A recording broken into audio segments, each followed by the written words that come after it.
Une fois de plus, bonjour et merci de rester sur Vox pour suivre le talk, votre matière d'information. Chaque année, le Congo envoie ses étudiants à l'étranger pour aller se faire former, mais seulement la situation de ces étudiants est un peu plus préoccupante. Plusieurs mois d'arriérés de bourse pour ceux de Cuba, de la Chine et bien d'autres pays. Nous en parlons ce matin avec nos trois invités sur ce plateau. Edar Fouetti, vous êtes du collectif des anciens étudiant de l'EAMAC. C'est ça. Bonjour, bienvenue sur le plateau du talk. Merci. Voilà. Albert Mignandjoukuta, directeur de publication de la Semaine africaine, qui n'est plus à présenter en habitude de cette émission. Bonjour Albert. Bonjour, ancien étudiant aussi. Bonjour. D'accord. Mais sur ce plateau, vous intervenez en tant que directeur de publication de la Semaine africaine. Guy Benoît de Victor, journaliste à Radio Brazzaville. Bonjour, bienvenue sur le plateau du talk. Vous êtes à votre première participation. Bienvenue en tout cas, cher confrère. Merci beaucoup, merci pour l'invitation. C'est un plaisir d'être ensemble sur ce plateau avec le DG Mignandjoukuta, qu'on connaît bien, qui est un érudit du métier. Merci. Merci. L'ancien président français François Hollande en visite en RDC depuis le mardi 27 septembre dernier, et lors de cette visite privée, il a appelé à la non-ingérence des forces étrangères. Il est allé aussi visiter l'est de la RDC, notamment la ville de Bukavu. Il va rencontrer le prix Nobel de la paix, Denis Mukwege. Cette région de la RDC qui est en proie aux violences armées depuis maintenant 20 ans. Suivez ce reportage. L'ancien président français François Hollande est en déplacement en République démocratique du Congo. Il a appelé mardi à la fin des ingérences. Après avoir visité le musée national de Kinshasa, l'ex-chef d'État devrait se rendre à Bukavu, dans l'est du pays, en proie à des violences de groupes armés. Il assistera notamment à l'inauguration de l'hôpital du célèbre gynécologue et prix Nobel de la paix, le Congolais, le docteur Mukwege. Je vais dans l'est du Congo aussi cet après-midi et demain parce que c'est une zone qui reste encore, hélas, trouble et avec des victimes civiles nombreuses. Et la nécessité, le président Macron a aussi pris l'initiative de favoriser la paix dans cette partie et la fin des ingérences étrangères et des prédations qui s'y commettent et hélas des agressions dont les femmes sont les victimes. Si le président François Hollande a insisté sur la nécessité de la présence onusienne en République démocratique du Congo, il a toutefois appelé à ce que la MONUSCO soit plus efficace en termes d'équipement et d'effectifs afin de ramener la paix dans la région en proie à des troubles depuis près de 30 ans. Je pense que ça sera sans doute une des responsabilités du secrétaire général des Nations Unies, de Guterres, et aussi d'un Français qui s'occupe des missions pour le maintien de la paix, de constituer des forces qui soient beaucoup plus efficaces pour aller même au contact des groupes qui terrorisent les populations. L'un de ces groupes, le M23, est soupçonné par la République démocratique du Congo d'être soutenu par Kigali. L'actuel président français Emmanuel Macron a fait se rencontrer la semaine dernière les présidents congolais et rwandais pour faire baisser les tensions entre les deux voisins. Voilà, alors Edar Fouetti, nous avons suivi ce reportage de la visite de l'ancien président français en RDC qui, dans son discours, appelle à la non-ingérence des puissances étrangères dans le conflit à l'est de la République démocratique du Congo. Bon, il est évident que sur ce qui se passe en RDC, à l'est de la RDC, il y a une forte participation de forces étrangères parce que ceux qui viennent en fait agresser les populations de l'est de la RDC ne viennent pas avec des revendications politiques en tant que telles. Ils viennent en réalité pour piller, pour se servir sur les ressources minières qu'il y a dans cette zone. Et bon, donc le constat qui est fait, il est normal, il est réel. Seulement aujourd'hui, on indexe peut-être, je dirais, le plus petit des agresseurs, le Rwanda, ou notamment le président rwandais qui est là. Mais le conflit dure depuis plus de 30 ans aujourd'hui. Est-ce que le Rwanda, disons le président actuel, est là depuis 30 ans? Je pense que c'est une crise qui remonte à bien plus longtemps avant la mise en place du gouvernement actuel. Et donc, peut-être que les causes sont un peu plus lointaines que l'arrivée de Paul Kagame au pouvoir. Enfin, parce que je suppose en tout cas que lorsque la France condamne les forces étrangères, vu que la force actuellement qui sévit le plus, c'est le, comment on les appelle, le M23, qui est supposé être une rébellion Tutsi alimentée par le Rwanda, mais il y a d'autres constats qui évoquent notamment l'intervention des multinationales étrangères qui sont implantées dans la zone et qui alimentent ces rébellions en armement. Donc, je pense que s'intéresser à un seul acteur serait peut-être aussi une façon de fausser le calcul. Il est vrai qu'on doit cesser les ingérences, mais les ingérences ne viennent pas que d'un seul côté. On pointe du doigt un élément et on laisse peut-être, comme on dit, la partie immergée de l'iceberg. Donc, je crois qu'il faut peut-être aller dans tous les sens et puis faire une analyse plus approfondie pour trouver les bonnes solutions. Voilà. Alors, Albert Miandiputa, quel sera l'impact ou encore l'incidence sur le plan international de ces propos de l'ancien président français, parce que les autorités de Kinshasa depuis longtemps accusent les forces étrangères d'alimenter ce conflit à l'est de la RDC, et aujourd'hui c'est carrément une reconnaissance de ce que les autorités de Kinshasa ne cessaient de dire. Il y a d'abord une toute première conséquence, c'est que les caméras sont désormais braquées sur la République démocratique du Congo et sur l'est de ce pays qui est martyrisé.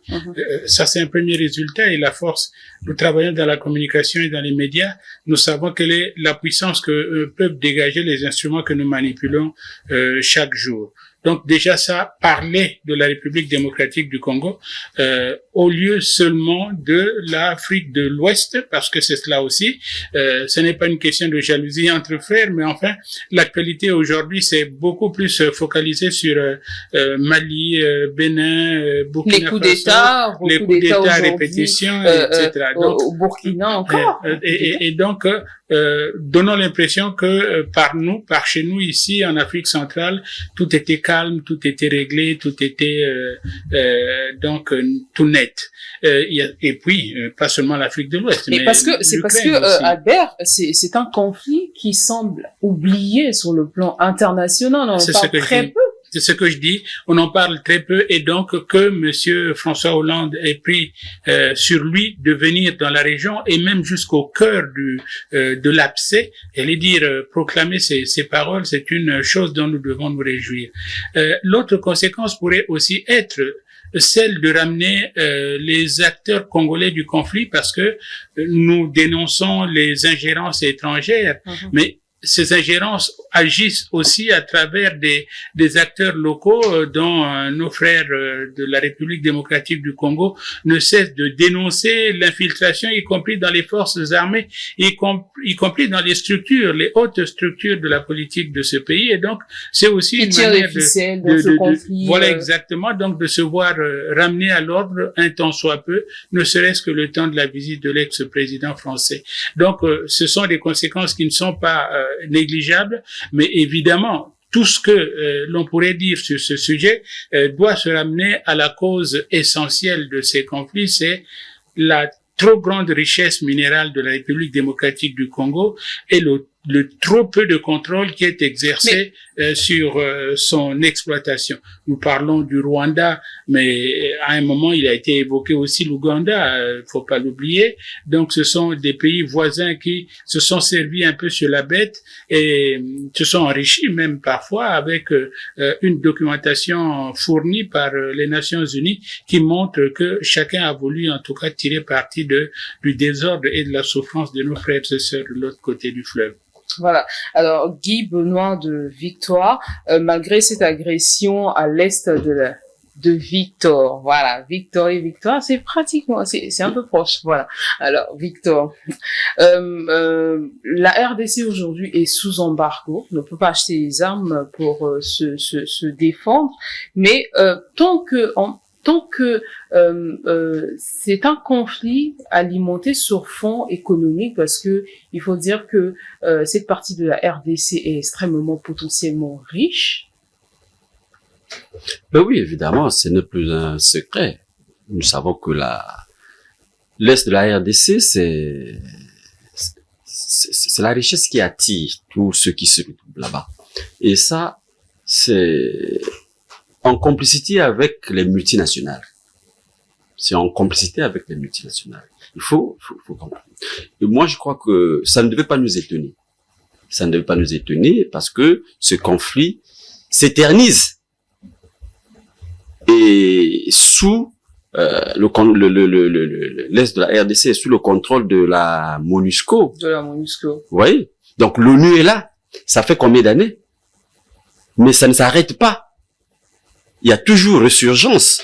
Quand Joseph Kabila était là, il y a eu accalmie. Il a essayé d'estomper les envolées des rebelles. Kabila s'en va. Tshisekedi arrive. Il y a résurgence de la crise. Mais en complicité, il faut le savoir. C'est en complicité avec les grandes nations. Tout ce qui les attire là-bas, c'est la richesse de la RDC. Ils se partagent le gâteau en RDC. D'où les propos de l'ancien président. Oui, mais à la non-ingérence des très bien, mais il était aussi président, lui. Il était aussi président, et sous lui, la crise, là, il y était. Et moi, je crois qu'il faut comprendre l'action de François Hollande. François Hollande est en train de jouer le jeu de Macron et de la France. Il veut le récupérer de la main. Parce que la France est en train de est en perte de vitesse partout. Et comment faire pour que la France réapparaisse? Le terrain propice, c'est l'Est de la RDC. Parce que déjà, en Afrique de l'Ouest, c'est fini là. Et ils ont peur que l'Afrique centrale emboîte le pas. Déjà, en Centrafrique, c'est fini là. C'est presque fini. Mais la présence de le plus carré français, la France est en train de perdre son plus carré. Et ils évitent que le Congo, le Cameroun, le Gabon emboîtent le pas. Et comment faire pour se donner de l'avant, pour se donner du poids?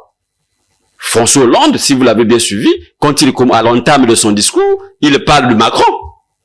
Donc, rien ne nous empêche de comprendre que c'est Macron qui l'envoie en visite ou en mission. Il est en visite. Ah non, mais oui, mais c'est des politiques, non? C'est des politiques. Donc, Macron peut l'avoir envoyé en RDC pour que la France reprenne de la main. Parce que le président Tshisekedi, sur le podium des Nations Unies, a dénoncé, a parlé haut et fort, a dénoncé et a indexé. Mais lesquels sont derrière les Rwandais? Lesquels sont derrière les Rwandais? Mais n'oubliez pas que les Américains aussi sont passés par là. Quand il vient, il passe, il va en RDC, il dit autre chose. Il dit une chose, mais quand il va au Rwanda, c'est autre chose. Donc, n'oubliez pas que le Rwanda peut être instrumentalisé par les multinationales. Et comme la France a déjà compris, c'est ne prend garde, c'est elle qui va en subir. Mais François Hollande qui est, parce que Macron est déjà en perte de vitesse, donc il utilise François Hollande pour vouloir récupérer. Je fais une analyse. Exact. Ok? Je fais une analyse parce que la présence de Hollande là n'est pas anodine. C'est au nom de la France qu'il arrive et c'est parce qu'il dit maintenant il soutient les propos de Tshisekedi. Ce que les autorités. Vous voyez, il soutient. Mais depuis que les Oïlois, les Congolais de la RDC parlaient de ça, toutes ces nations-là se taisaient. Pourquoi c'est maintenant là que Hollande commence à soutenir le discours de Tshisekedi? Est-ce que c'est pas la déconfiture de Macron à la tribune de l'ONU? Parce que n'oubliez pas qu'il a parlé devant devant une salle vide. On ne l'a même pas suivi. Et moi j'ai suivi les commentaires des Français qui pensaient que la France a été humiliée. Donc, puisque pour ces intérêts-là, ils sont obligés, eux, de chercher à récupérer. Là, il va à l'encontre de ce que pensent les Américains autres, là. Hein? Ce que Hollande dit. Et il dit que Macron est d'accord avec ça. N'est-ce pas? Il dit que Macron, donc, c'est la France qui va chercher à... C'est vrai qu'on parle de l'ONU à travers la MONUSCO, la communauté internationale et tout, mais le rôle de l'Union africaine, parce que même le Rwanda qu'on cite aujourd'hui, le président Kagame a été aussi président d'exercice de l'Union africaine. Est-ce que l'Union africaine devrait-elle pas récupérer les choses, faire asseoir les Africains pour qu'on procède par un dialogue, par exemple, pour essayer de pacifier cette région? Qu'est-ce que l'Union africaine peut faire devant les pourvoyeurs de moyens, devant les puissances internationales? N'oubliez pas cela. l'Union africaine est elle-même sous la gouverne des puissances internationales. Financé par l'Union. Vous voyez, donc ce n'est pas possible que les pays africains aillent à l'encontre de la vision internationale. C'est maintenant, comme la France se désolidarise les autres, et Guterres est en train de souffler le chaud et le froid, parce qu'il faut pas... ben oui, le secrétaire général ne pensait pas qu'il croit en ce qu'il a dit. Hein? Il n'y croit pas, je crois. Il n'y croit pas, parce que quand il dit, mais Kagame n'accepte pas ce qu'il dit. Kagame propose autre chose. Il faut aller au dialogue. Vous comprenez cela? Donc, ils font ça, ils caressent la bête dans le sens du poil, mais c'est pour leur intérêt, parce qu'on leur dit que il faut qu'ils reconnaissent qu'ils ont échoué. Ils ne le reconnaissent pas. La MONUSCO est là depuis combien d'années? Mais c'est d'abord là, il faut qu'on reconnaître que l'ONU a échoué pour refondre le système et changer la façon de faire. Et c'est ce que je crois Hollande veut faire pour que la France joue un rôle important. Et il a même dit en filigrane. Voilà. Albert? Oui, non, dans tous les cas, c'est pas tout à fait contradictoire tout cela. D'abord, n'oublions pas un fait, c'est que nous parlons ici de problèmes complexes et imbriqués où tout cela peut être vrai et en même temps faux, en même temps vrai et faux, parce que évidemment nous n'arriverons jamais à repérer le véritable tireur de ficelle dans une région qui est en ébullition depuis au moins une trentaine d'années. Hein? Et n'oubliez pas que le génocide du Rwanda est passé par là. N'oubliez pas que les tentatives de Mobutu de trouver une solution à la crise rwandaise, crise démographique rwandaise, les tentatives de Mobutu sont aussi passées par là, que c'est lui qui a ouvert les portes à ceux que nous appelons aujourd'hui les Banyamulenge, donc les Rwandais qui s'établissent dans cette partie de la République démocratique du Congo, et aujourd'hui ça devient un volcan véritable.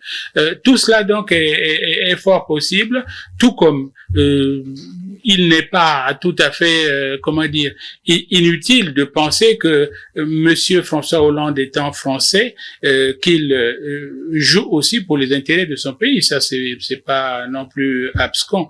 Donc, c'est tout à fait possible tout cela. Mais la réalité est que nous, acteurs congolais, acteurs locaux de ces crises, nous nous comportons toujours comme si la faute la plus grave était celle de l'autre, hein, pas la nôtre nous-mêmes. Je veux dire, il y a eu les Kabila qui se sont succédés en République démocratique du Congo, dont l'un a été assassiné.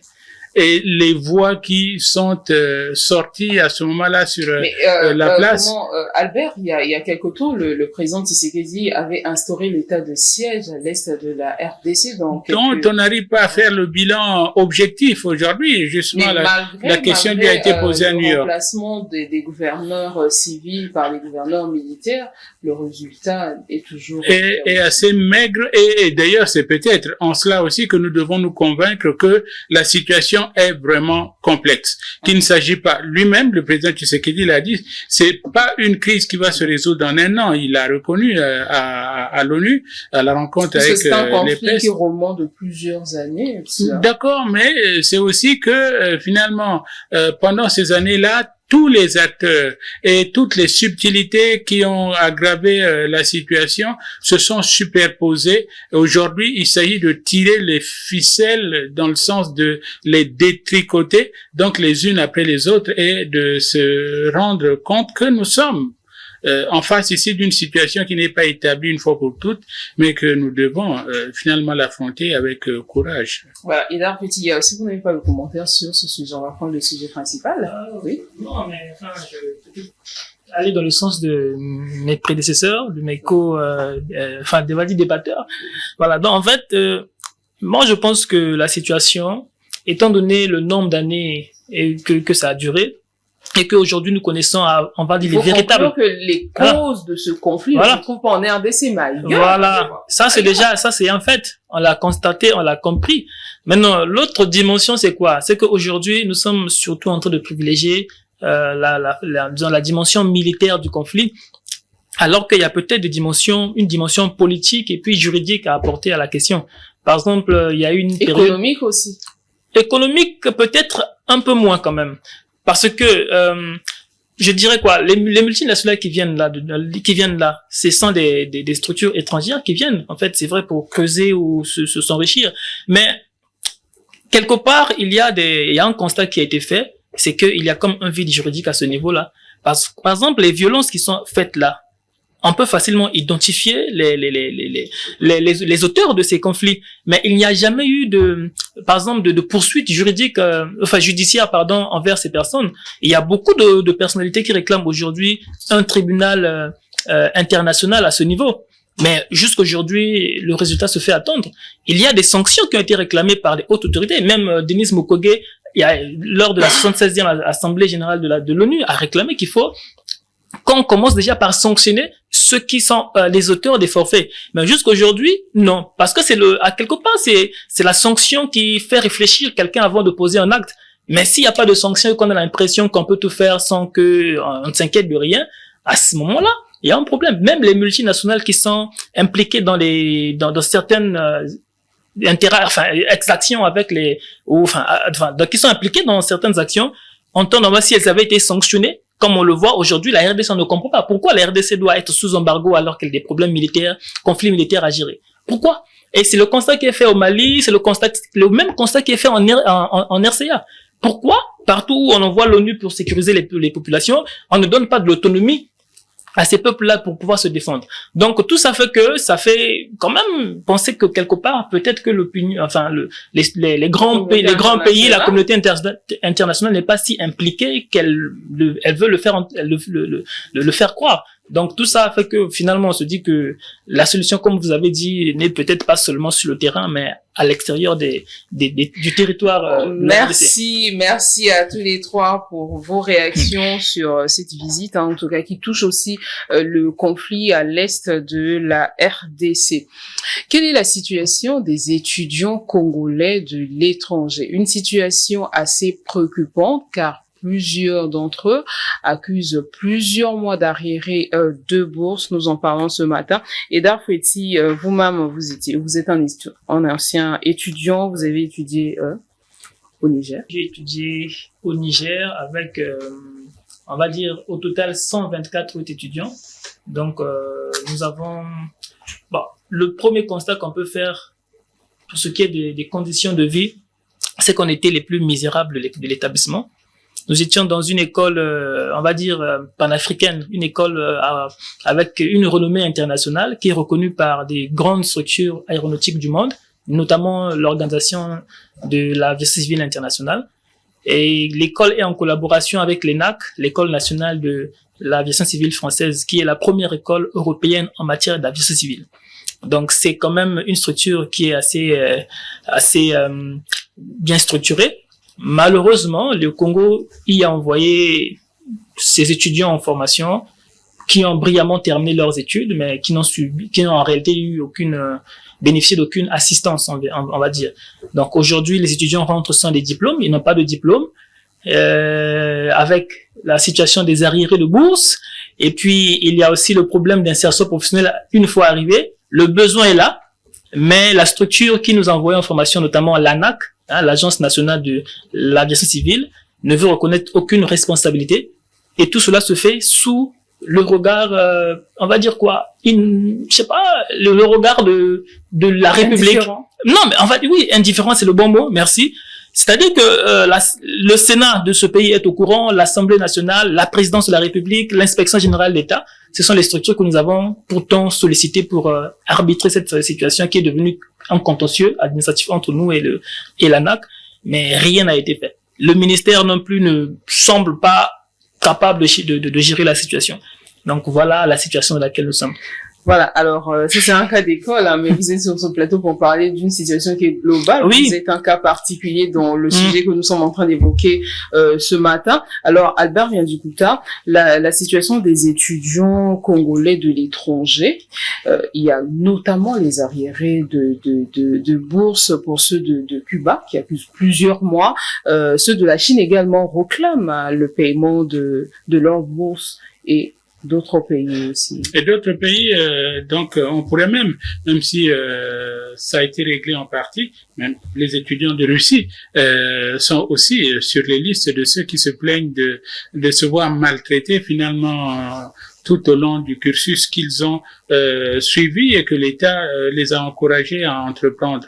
Donc ça, c'est une situation vraiment terrible parce que notre pays se comporte par moments comme si les étudiants n'étaient que des objets, des pions sur l'échiquier. Donc il s'agit simplement de dire un jour oui, bon, nous avons formé 4 doctorants, 6 licenciés, et de ne pas se préoccuper exactement de la qualité de vie et de travail que mènent ces étudiants sur place une fois revenus, quand ils reviennent. Parce que n'oublions pas que si ceux de Cuba en sont à la 2e, 3e cohorte de retour, mais il y a plein d'étudiants bloqués ici et là parce qu'ils n'ont pas les moyens tout simplement de prendre l'avion et de revenir. Et donc, ajouter à cela le fait que les établissements qui nous connaissent bien, nous, Congo, mauvais payeurs, bloquent aussi les diplômes. Donc c'est comme si nos jeunes allaient dans les établissements de formation, passer 4 ans en tourisme international et puis revenir comme ça, se croiser les bras dans un pays qui est déjà par ailleurs ravagé par le chômage. C'est terrible. Vous évoquez le cas, le cas qui a alimenté aussi, défrayé la chronique, c'est le cas de ces étudiants de Cuba qui ont refusé de rentrer au pays si les 39 mois de bourse n'étaient pas payés. Finalement, un compromis a été trouvé. Un compromis a été trouvé, mais si tout le temps nous devons aller au compromis, je veux dire, là où les choses devaient revenir d'abord à l'État, d'entreprendre les démarches, de conclure les démarches qu'il a aidé à entamer. Un étudiant va à l'étranger en formation parce qu'il a été retenu sur une filière dans un établissement, que toutes les conditions de son accueil là-bas sont faites, et non pas pour que le Congo soit humilié et soit obligé d'envoyer tout le temps des délégations ministérielles sur place pour décanter. À Cuba, les choses sont allées jusqu'à quand même nous humilier auprès d'un pays pourtant qui est l'ami du Congo, mais l'État de Cuba à un moment a dit non, je crois qu'il était même question de faire arrêter des étudiants qui survoltaient, s'en étaient pris à des structures ou à des agents de la force publique. Donc ça, c'était une situation, je vous le dis, nous sommes en 2022, mais cette situation dure depuis. J'ai été étudiant moi aussi. Les choses... Mais à votre époque, les choses étaient un peu plus meilleures par rapport à... C'est-à-dire que si vous parlez de l'attribution des bourses, pour mon cas... Les conditions de vie sur place. Les conditions de vie, oui, c'est ça. Et puis, l'accompagnement, le suivi des étudiants. Et d'insertion au retour, c'est vrai. Moi, j'ai fait le choix de revenir et de travailler dans le privé. Mais... les choses ne sont pas si différentes que ça. Parce que, à un moment, donc, nous avons eu une profusion d'argent ici avec l'argent du pétrole et donc l'OGES, que la structure qui nous gérait depuis Paris, bon, voilà, vous sollicitez même pratiquement pour dire, mais voilà, mais vous devez aller en recherche sur le terrain après 2 ans d'études. Est-ce que c'est pas cette année que vous voulez y aller? J'ai vu des gens qui sont allés étudier la linguistique à Haïti, et qui sont allés, mais non, je vous dis, je blague pas, qui se sont donc offerts toutes sortes de complications, j'allais dire, de recherche parce que le pays supportait cela, mais dans notre vague à nous étions 7 à aller à la Sorbonne et on est revenu. Merci Albert. Maintenant, on va passer la parole à Guy Benoît de Victor. Alors, la situation des étudiants congolais à l'étranger.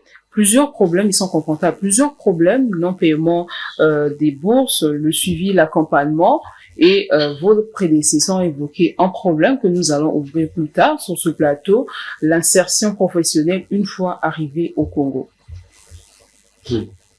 Ok, merci beaucoup. Je crois que moi, Congolais, je suis ahuri. Ça m'étonne de constater qu'un pays normal, qui se gère normalement, se retrouve dans des situations comme celle-là. Vous vous rappelez la campagne politique qu'il y a eu quant à l'envoi de ces étudiants à Cuba.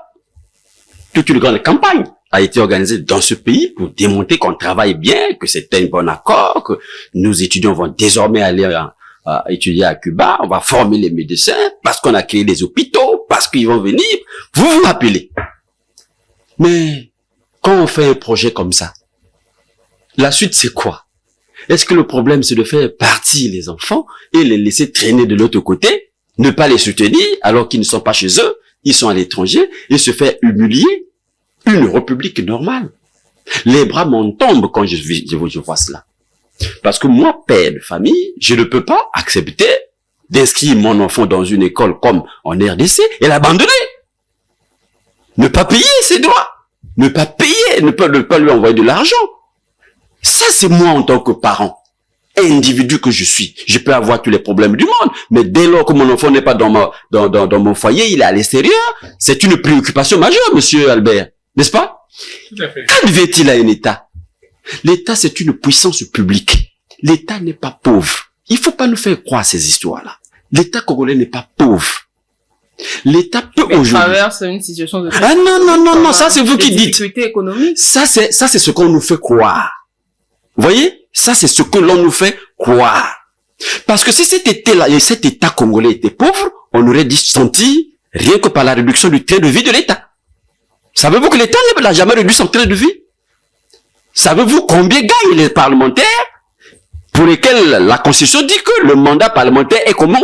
Gratuit. Savez-vous cela? Savez-vous combien gagne un ministre de la République en fonction? Saviez-vous combien gagnent des gens qui sont autour de ces ministres, autour de ceux qui gèrent l'État? Saviez-vous combien gagnent les entrepreneurs véreux, les fonctionnaires véreux, rien que par la vente des passeports ou d'autres. Saviez-vous cela? C'est pas un pays pauvre. Saviez-vous combien gagnent les fonctionnaires qui sont dans les frontières, dans les régies financières? Mais l'argent foisonne dans ce pays. L'argent foisonne. Comment est-ce qu'un État ne peut pas prendre en charge ses étudiants? On les a envoyés pour faire quoi? Vous êtes jeune fille, si vous vous retrouvez à Cuba, vous n'avez pas de soutien. Qu'est-ce que vous allez devenir, vous, jeune fille? Vous imaginez ça? Sarah? Mais la situation, Guy Benoît de Victor, la situation il y a eu un compromis quand même qui a été trouvé entre le gouvernement et ses étudiants. Lesquels est-ce? Ils ne voulaient pas rentrer les étudiants de Cuba qui vont quand même rentrer parce qu'ils ont accepté de percevoir les 6 mois de bourse. Mais vous parlez de Cuba.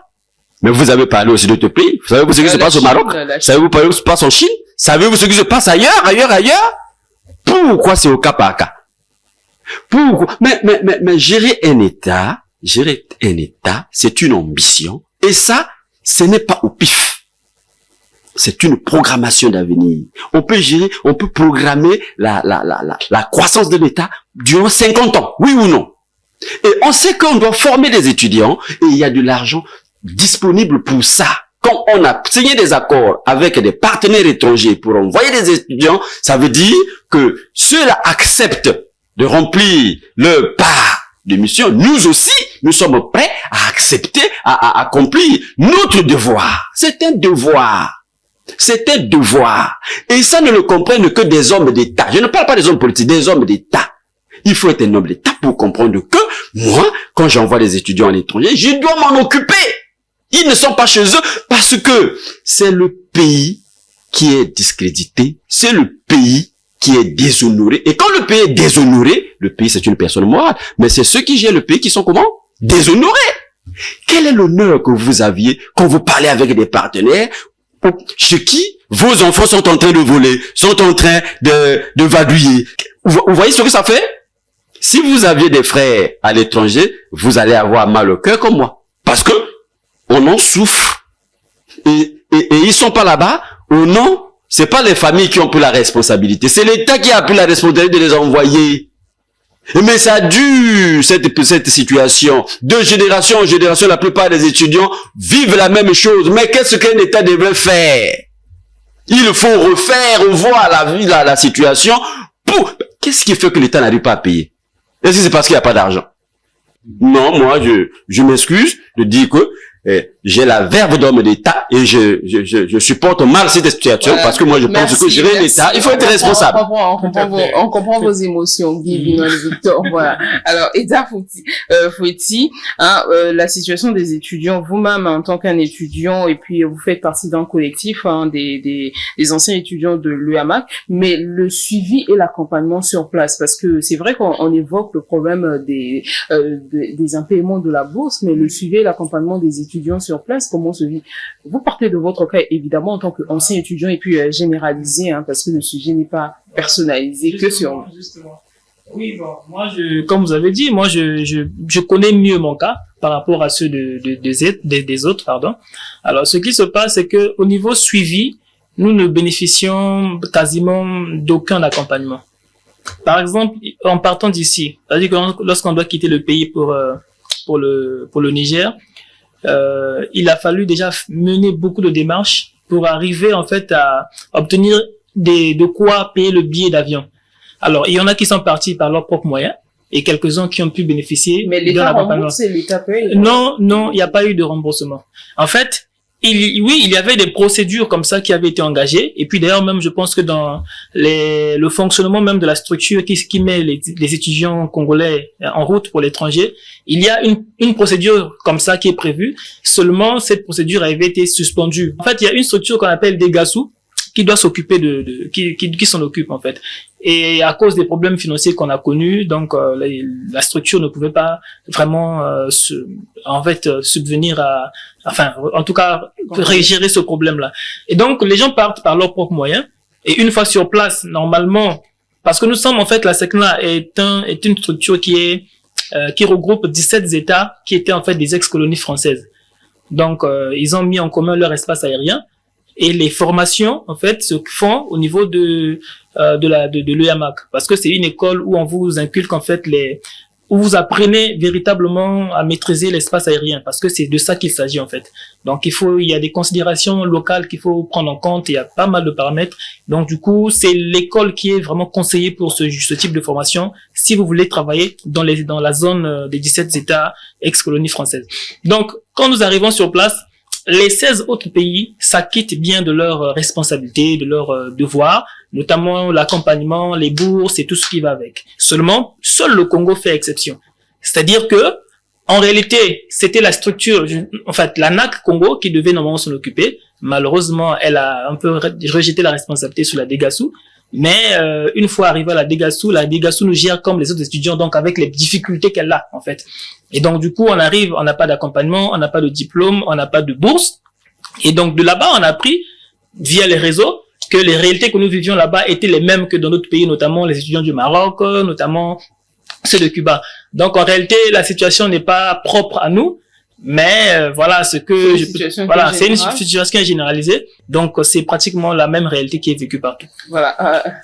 Moi, ce qui m'ennuie, je veux dire, c'est surtout que mon confrère l'a dit, un État, c'est une programmation, c'est une gestion, donc qui n'est pas faite du jour au jour, mais bon, tout est programmé. Les médecins qui seront au CHU dans 10 ans sont peut-être déjà envoyés en formation aujourd'hui, et donc tout cela est suivi, j'allais dire, un peu au radar de la fonction publique.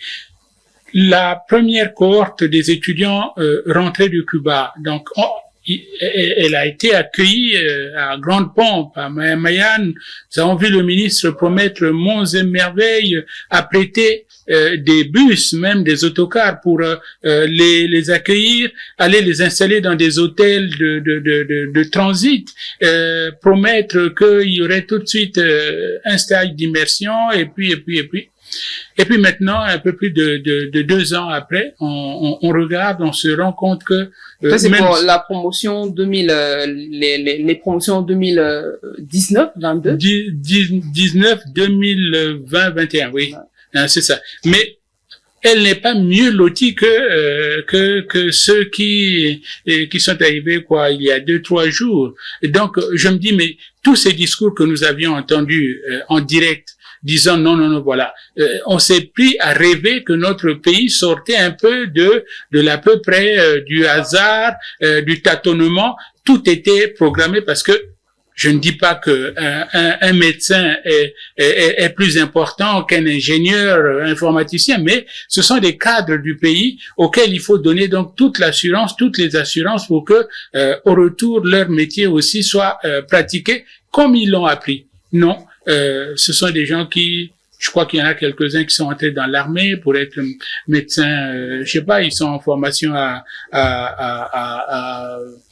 près de centre de formation militaire ici à Obuya. Donc, je me dis, mais qu'est-ce que nous devenons? Si moi, je vous parle de mon expérience d'il y a quoi, 25 ans. La plus grande bataille, Albert, pour ces étudiants, c'est la préformation. Une fois sur place, les opportunités d'emploi sur place. Non, ne parlons pas de la plus grande, parce que, comme l'a dit mon confrère ici, savoir que son enfant est à Cuba et qu'il n'a pas mangé hier, c'est supporter en tant qu'État de se retrouver avec une bande de voyous, j'allais dire, mais voyous forcés. Pas que le cas de Cuba, il y a la Chine, oui, l'Ukraine aujourd'hui. On parle presque plus les étudiants de l'Ukraine. Qu'est-ce qu'ils sont devenus, ceux qui ont quitté l'Ukraine? Quant à la France, ils sont la France, mais ils suivent même plus leur scolarité. Dès les premiers 6 mois, mais ils se font serveurs de bar, ils se font ceci parce que il faut survivre. Je dis même pas vivre, survivre. Et nous perdons aussi bien en crédibilité que en gain de qualité pour les gens formés, donc au titre du Congo, quel que soit l'argent que nous déverserons plus tard, en disant oui, maintenant nous payons cette année 2022, nous payons la bourse de 2017. Mais enfin, c'est une blague. Entre 2017 et 2022, l'étudiant, il a bien fallu qu'il vive, il a bien fallu qu'il supporte des choses, des frais. Donc, c'est triste. Voilà, Guy venant de Victor, il y a aussi les étudiants qui ont quitté, qui ont fui la guerre en Ukraine. On n'a plus de leurs nouvelles. Qu'est-ce qu'ils sont devenus? Est-ce qu'ils ont, pour la plupart, ont quitté l'Ukraine, mais est-ce qu'ils ont repris le cursus académique? Vous me demandez de parler en lieu et place de celui qui a la mission de nous communiquer. Là, je ne sais pas. Moi aussi, je me demande là. Et c'est ça aussi quand je parle de déliquescence de l'État et de ce que l'État a perdu ses valeurs. Voyez, bon, ces enfants-là sont devenus quoi?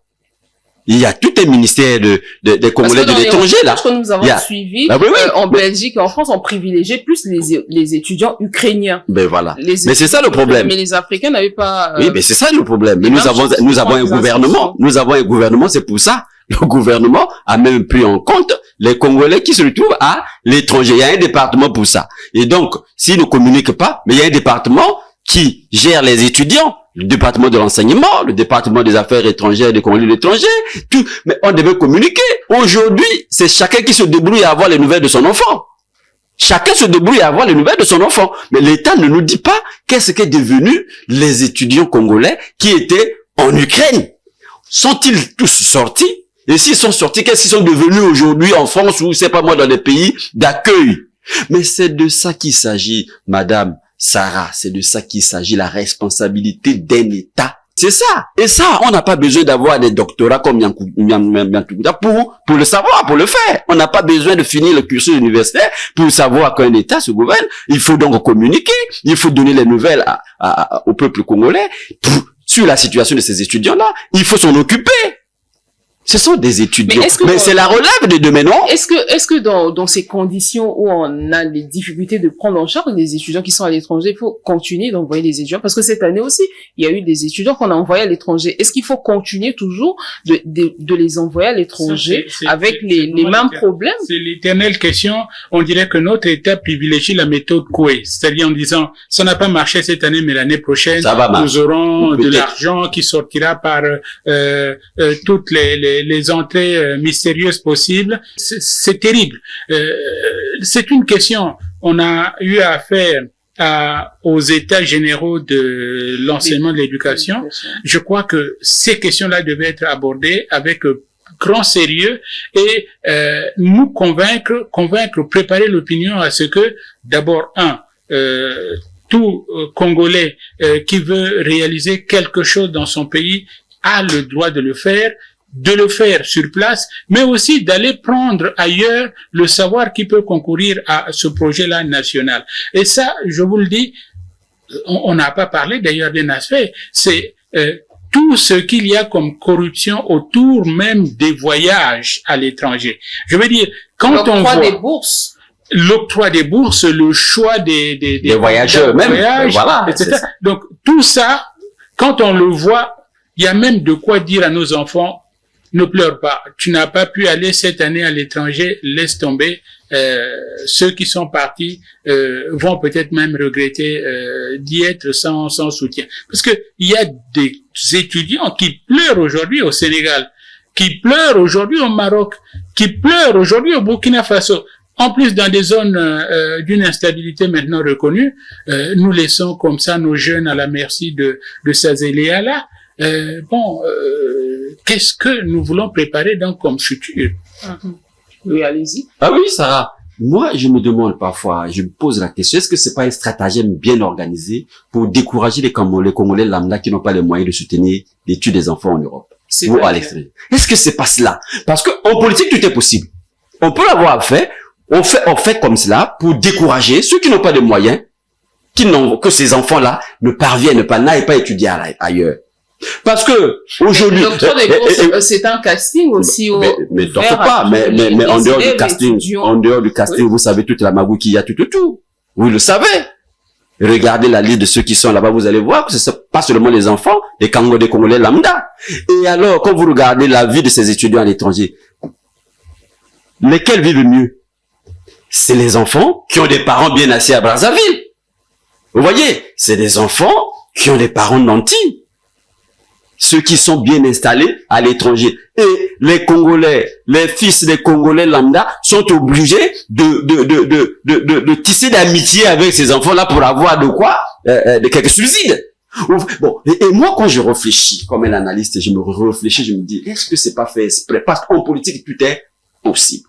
Est-ce que c'est pas fait exprès pour créer une caste des prochains leaders, des prochains intellectuels, soit d'une certaine parce que si moi je n'ai pas les moyens d'envoyer mon enfant étudier, ceux qui vont de l'étranger, ce ne sont pas que les enfants des politiques. Vous dites? Il y a les enfants de tout le monde, monsieur tout le monde aussi qui va à l'étranger. Je vous ai pas saisi. Vous dites quoi? Je dis ceci. Vous dites que c'est je vous relance par cette question, mais les étudiants qui vont à l'étranger et qui vont rentrer, le lot des étudiants qui sont rentrés là, il n'y a pas que les enfants des politiques qui sont rentrés. Mais ce que je vous dis, non, je me pose la question, est-ce que c'est pas un stratagème? Regarde, mon enfant a souffert pendant des années. Est-ce que je peux encore envoyer un deuxième? Si je n'ai pas la possibilité de savoir que, je n'ai pas la garantie, est-ce que je peux envoyer un deuxième? Est-ce que mon voisin peut envoyer le sien? Quand il sait que celui de mon voisin a souffert, est-ce que mon voisin peut envoyer? S'il n'a pas les moyens. Ouais, c'est ça ce que je me dis.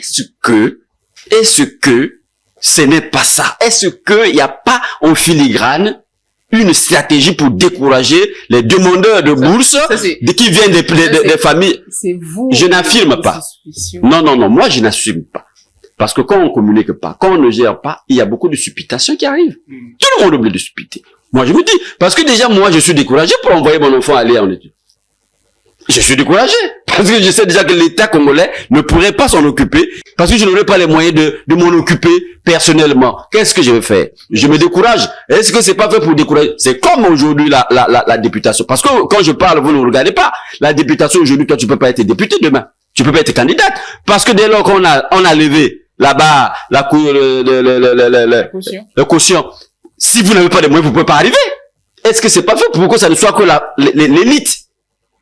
L'élite politique, les gens qui ont des moyens.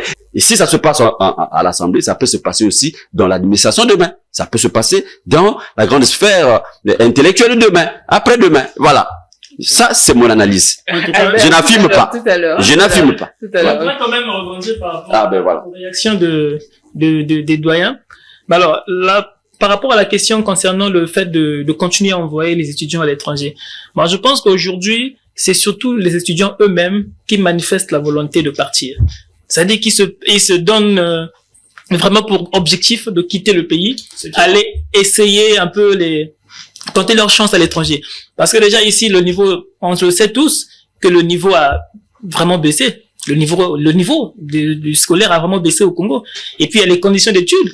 Et donc nombreux préfèrent vraiment se risquer à l'étranger. Il y a des filières qui n'existent pas au Congo. Bon, il y a aussi cette situation de filière qui n'existe plus, enfin qui n'existe pas, on va dire comme ça, ou plutôt le programme qui n'est pas adapté peut-être aux réalités ou bien aux exigences du moment en réalité, parce que quand vous êtes demandeur d'emploi dans beaucoup de structures, on évoque des filières en fait dont on n'a jamais entendu parler ici chez nous. Donc on est obligé d'aller à l'étranger pour espérer avoir accès à ces emplois-là.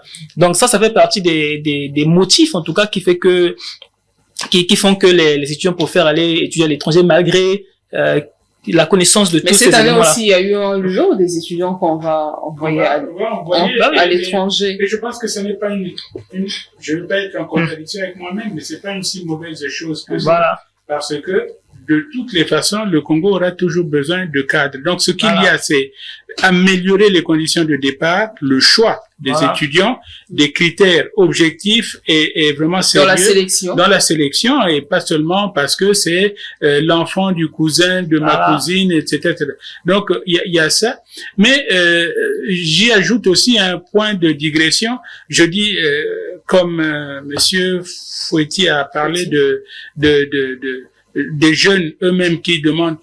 Il y a le problème de l'immigration aujourd'hui et nous voyons tous les jours.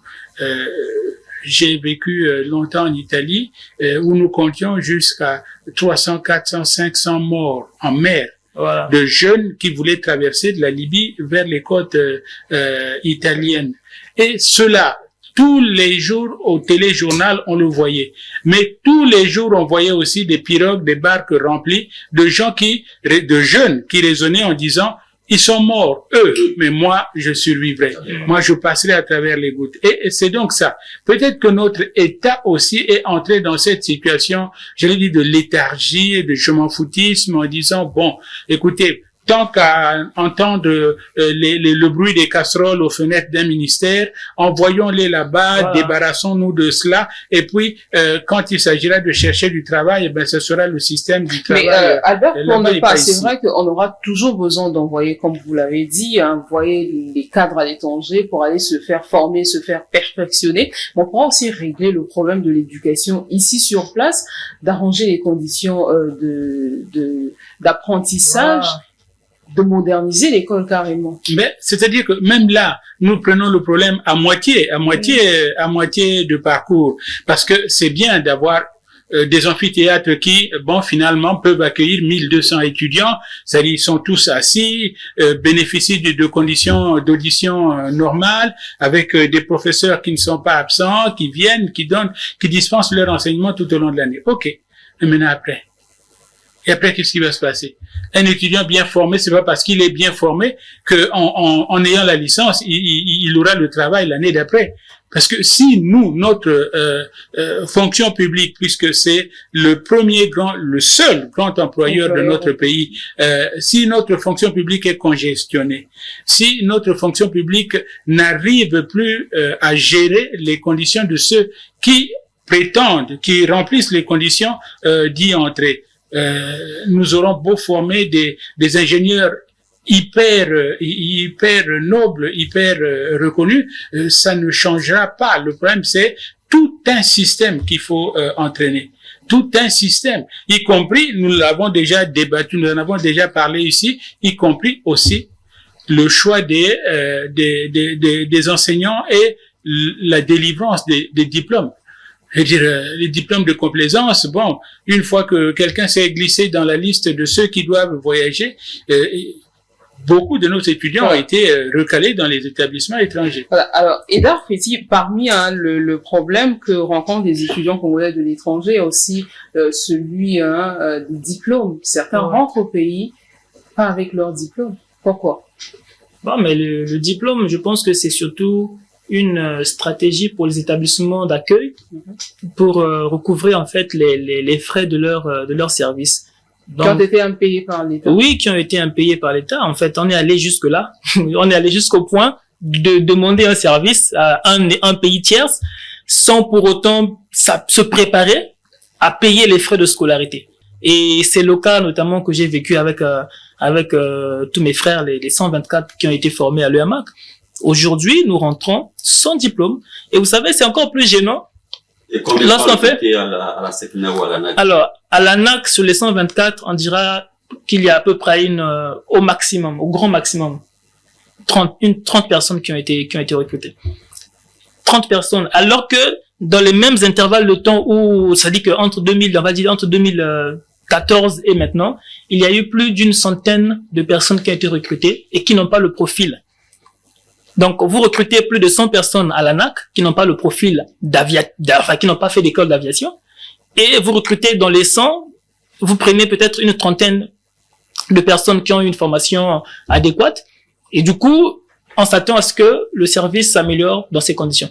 Et vous entendez les dégâts, hein, parce que là, peut-être c'est pas le sujet du jour, mais je vous informe quand même ici que le Congo est sur la liste noire de l'Union européenne. Ça dit qu'un avion qui est immatriculé au Congo ne peut pas survoler l'espace aérien européen. Et ça, c'est depuis les années 2015. La raison, vous savez, c'est quoi? Parce que on nous reproche de ne pas être suffisamment compétents. C'est-à-dire que nous n'avons pas la main-d'œuvre qu'il faut pour faire le travail. Alors que dans les rues de Brazzaville, il y a plus de à peu près 90 étudiants ou 90 citoyens qui ont les profils requis pour régler ce problème. Donc on est là, on nous attend, la NAC, le DG ANAC notamment, qui nous dit tout le temps oui, mais on n'a pas les moyens pour vous recruter. Pendant ce temps, tout récemment, en septembre ici, il a eu encore à recruter des gens qui n'ont pas toujours le profil. Donc on se pose des questions de qui n'ont pas été formés dans les métiers d'aviation. Qui n'ont pas été formés dans les métiers d'aviation. On les a pris comme ça par complaisance parce qu'ils ont des bons noms. Et donc ceux qui ont le profil sont là, on n'a pas de diplôme. Et tenez-vous bien tranquille, ceux qui ont été recrutés, les 30 là, ceux qui ont été recrutés n'ont pas été reclassés dans leur catégorie véritable. C'est-à-dire que quand vous avez un profil d'ingénieur, on vous utilise comme un technicien ou comme un technicien supérieur. Et tous sont mis au même niveau. C'est-à-dire qu'ils ont le même salaire, c'est-à-dire qu'on les rémunère en fait au même niveau, sous prétexte que on vous a recruté sans diplôme, donc voilà. Non, les gars sont obligés de travailler comme ça. Voilà, alors Guy Benoît de Victor, on fait un dernier tour de table. Les opportunités d'emploi une fois ces étudiants ici au Congo, plusieurs sont confrontés au chômage, comme l'a évoqué tout à l'heure Edar Fouechi. Évidemment, parce qu'il n'y a pas la vision. On a formé, pourquoi? Parce que quand on forme, on décide de former, il faut qu'à la suite de cette formation qu'il y ait la vision. Comme ici, on a créé un jour dans ce pays-là, les villages agricoles, pour élever les poulets, pour élever tout cela, mais on n'a pas l'aliment de bétail. Vous comprenez ce que c'est? Mais on oublie que le poulet, pour qu'il vive et qu'il produise, il faut qu'il mange. On n'a pas pensé à l'aliment de bétail pour créer une usine d'aliments de bétail. C'est ça le problème.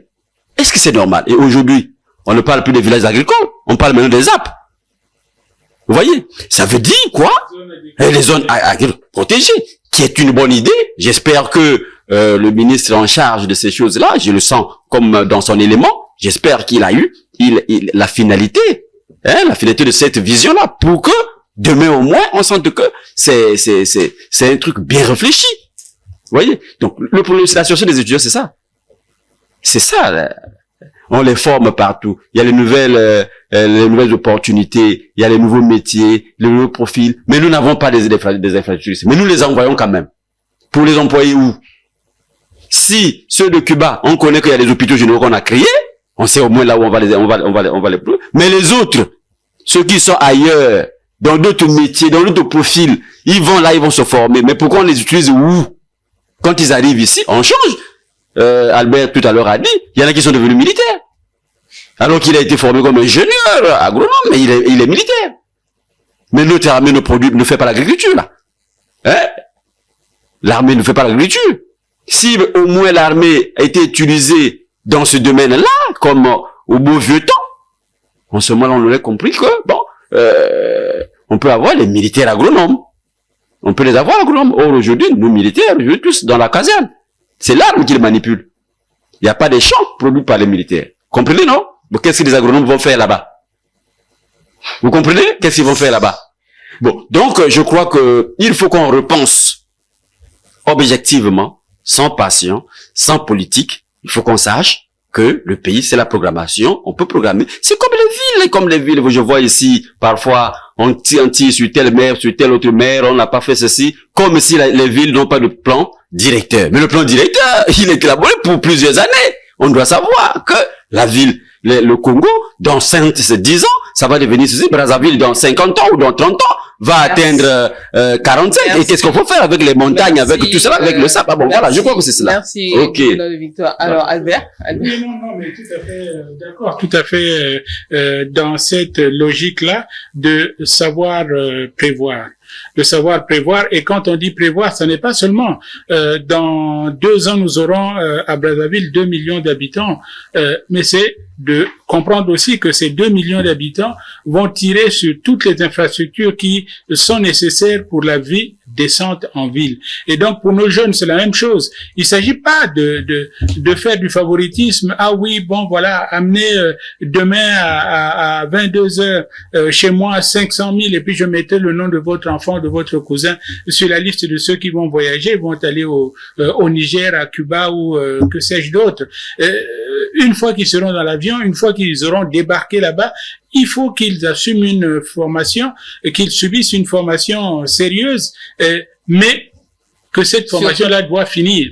Et quand elle finit, nous devons aussi avoir prévu où est-ce qu'ils vont venir travailler et tout ça. Or, tel que j'ai vu l'expérience, la première expérience des médecins de Cuba, je suis pas très encouragé à me dire que on dirait que le Congolais n'est pas fort dans cette catégorie de choses, de champs de pensée, de se dire bon voilà, nous avons nos cadres, qu'est-ce que nous en faisons?